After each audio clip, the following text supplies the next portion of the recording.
Hey guys, welcome back to my channel. In this video, I'm making a unicorn that's actually based off the movie The Last Unicorn. The first step I always like to do is to sculpt the head and feet. I use Super Sculpey for this step, but you can use any clay that you prefer as long as it's polymer clay.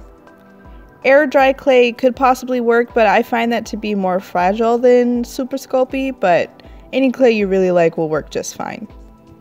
I start by squishing a lump of tinfoil into the general shape I'm looking for and then wrap clay around that. I do this for a few reasons, first being that it saves me clay, the second being that it makes the clay head a lot lighter so that when I attach it to the armature later on, it's less likely to fall over. Thirdly, it'll also bake more evenly in the oven since it won't be as thick.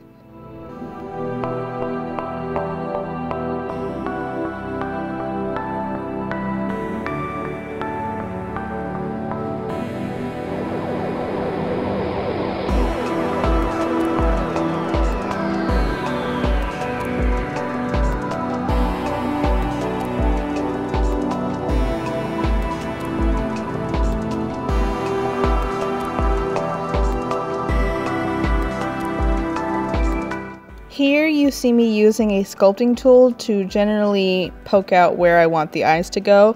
It helps to check from all different angles to make sure that the eyes are even, because you would hate for it to look correct on one angle and then just go with it and then later on realize that it looks completely janked up from another angle. So while you're working, just make sure to look, from the top view, bottom view, sides, make sure it's all even.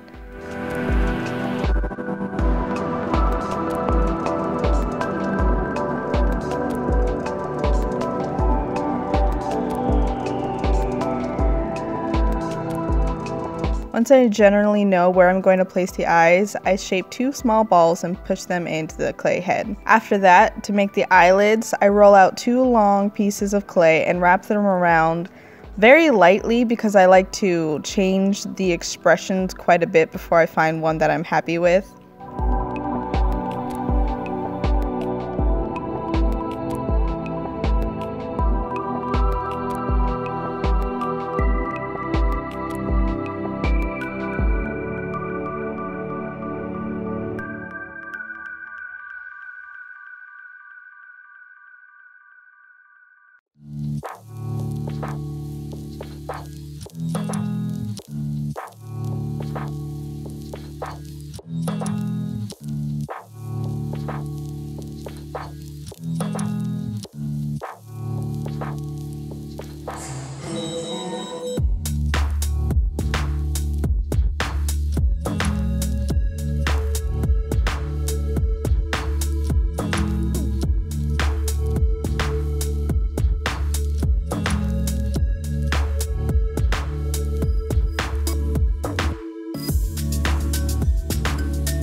Once I'm happy with the sculpture, I bake it in the oven at 275 degrees Fahrenheit for roughly 40 to 45 minutes.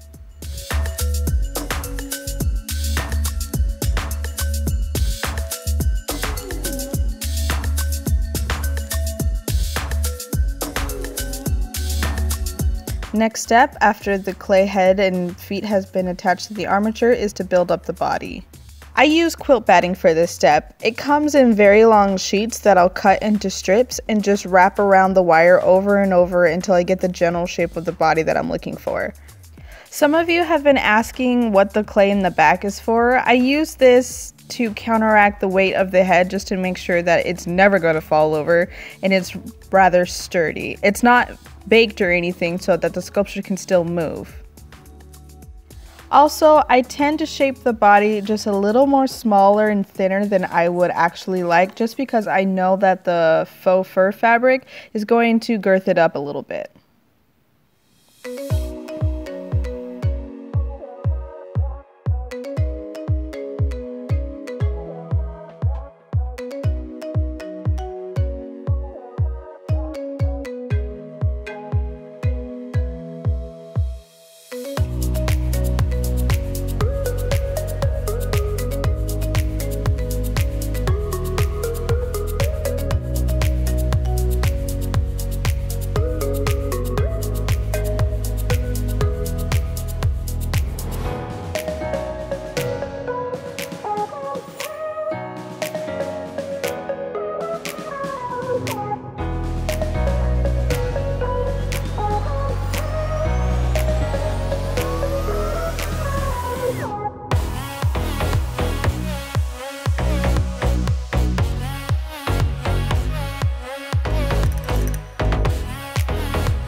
Once the body's all done, it's time to cut out the fabric.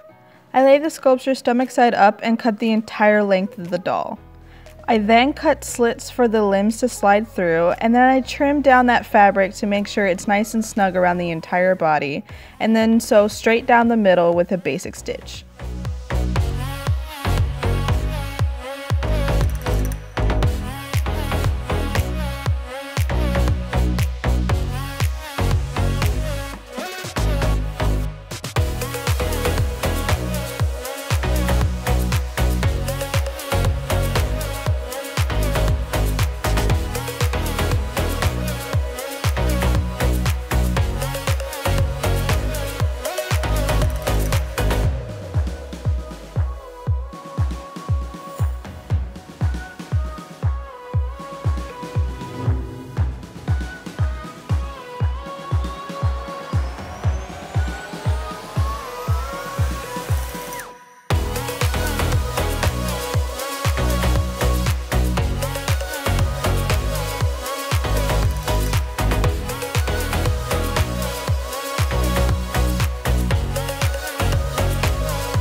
I repeat similar steps for the limbs as well. I'll cut the entire length of the leg and then trim it so it's nice and snug around the leg. This is more important than the body because I tend to like my legs on the slimmer side.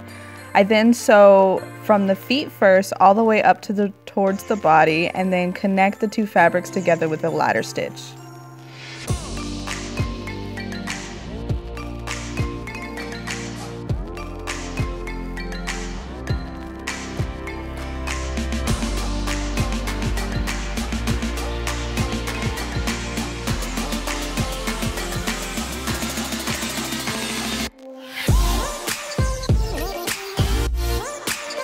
After the least favorite part of making a sculpture, it's time for my favorite part of making a sculpture, and that's trimming all the fur down.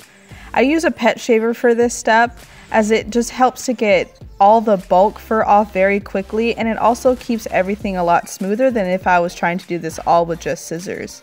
However, once all the bulk fur is off, I do like to go back with scissors, especially around the legs, just to get anything that I missed and to really accentuate all the anatomy.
To make the horn of the unicorn, I'm using a product called Instamorph. It's these little plastic pellets that you place into really hot water and they become moldable just like clay. It is, however, very hot, so I do advise being very careful when working with this stuff. The added benefit of working with this is that if this was to drop, it's a lot less likely to break than if it had just been clay. As you can see, I'm slowly forming the unicorn horn, and you kind of have to hold it in place for a while as it dries because, as I said, it is very hot and moldable, and so will kind of get limp. So I had to constantly hold it until it dried to make sure it was a strong unicorn horn. Once the unicorn horn is set in place, it's time to start painting. I painted around 4 or 5 coats of white paint just to make sure there was no streaks left and it wouldn't smudge very easily or get dirty. It was just a nice pristine white.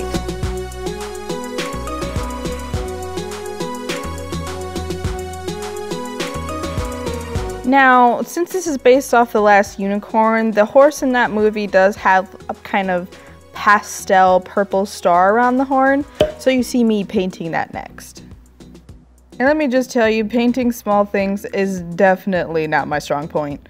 This took many, many tries.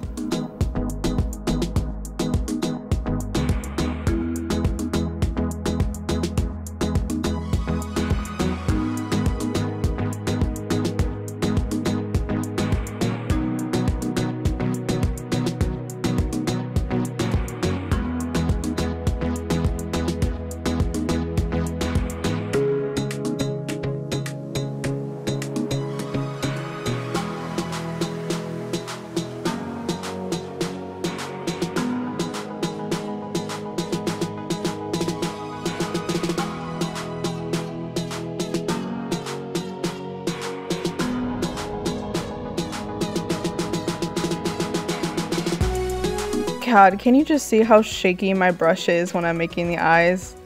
I'm just struggling over there.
So I would show you how I airbrushed the mane and feet of the horse, but let's just take a second to appreciate the wonderful angles I took while filming that, and you'll understand why it's probably not the best idea.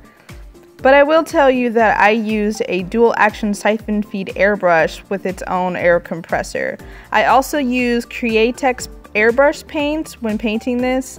You can use normal acrylics, but I suggest you have to really water it down so that it doesn't get clogged up in the airbrush.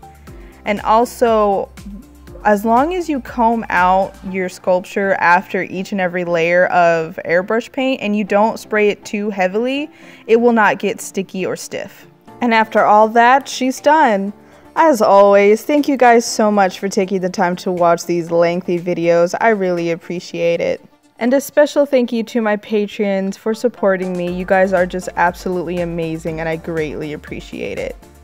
Also, I know you guys have been asking where I get all my materials from, so I've been leaving links in the description that lead to places that you can buy them from if you guys are interested in making your own sculptures. And also, speaking of, if you guys do happen to make your own sculptures and have an Instagram, tag me as I would absolutely love to see them. Alright, thanks guys. I'll see you in the next one. Bye!